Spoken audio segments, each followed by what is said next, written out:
ನನಗೆ ಒಂಥರ lucky day. ಯಾಕೆ ಗೊತ್ತಾ? ಇವತ್ತು ಹೋಗ್ಬೇಕಾದ್ರೂ ಟ್ರಾಫಿಕ್ ಇರಲಿಲ್ಲ, ಬರಬೇಕಾದ್ರೂ ಟ್ರಾಫಿಕ್ ಇರಲಿಲ್ಲ.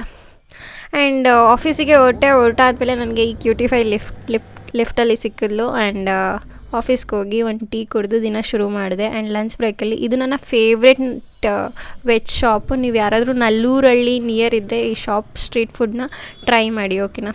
ಆ್ಯಂಡ್ ಇಲ್ಲಿ ಮಾಡೋ ಫ್ರೈಡೇ ಹೋಳಿಗೆ ಅಂತ ನನ್ನ ಆಲ್ ಟೈಮ್ ಫೇವ್ರೆಟ್. ಮುಗಿಸ್ಕೊಂಡು ಲಂಚ್ ಬ್ರೇಕಲ್ಲಿ ಸ್ವಲ್ಪ ವಾಕ್ ಮಾಡಿ ಆ್ಯಂಡ್ ನಂದು ಒಂದೆರಡು ಫೋಟೋ ಕ್ಲಿಕ್ ಮಾಡಿಸ್ಕೊಂಡು ಮತ್ತೆ ವಾಪಸ್ ಬಂದು ಕೆಲಸ ಮಾಡಿ ಇನ್ನೇನು ಹೋಗಬೇಕು ಅಂತ ಅಂದ್ಕೊಂಡಾಗ ನಮ್ಮ ಈ ಹೆಲ್ತ್ ಕಾನ್ಷಿಯಸ್ ಮನೀಶ್ ಅವರಿಂದ ಅವ್ರ ಪ್ಲೇಟಲ್ಲಿರೋ ಸ್ಪ್ರೌಟ್ಸ್ನ ಒಂದು ಸ್ಪೂನ್ ಬ್ಯಾಗ್ ಹಾಕ್ಕೊಂಡು ವಾಪಸ್ ಬಂದೆ. ಇವತ್ತಿನ ದಿನ ನಂದು ಹೀಗಿತ್ತು. ನಾಳೆ ಸಿಗೋಣ. ಜೈ ಹಿಂದ್, ಜೈ ಕರ್ನಾಟಕ ಮಾತೆ. हाय स्मिता, उड़िया में कुछ बोलो.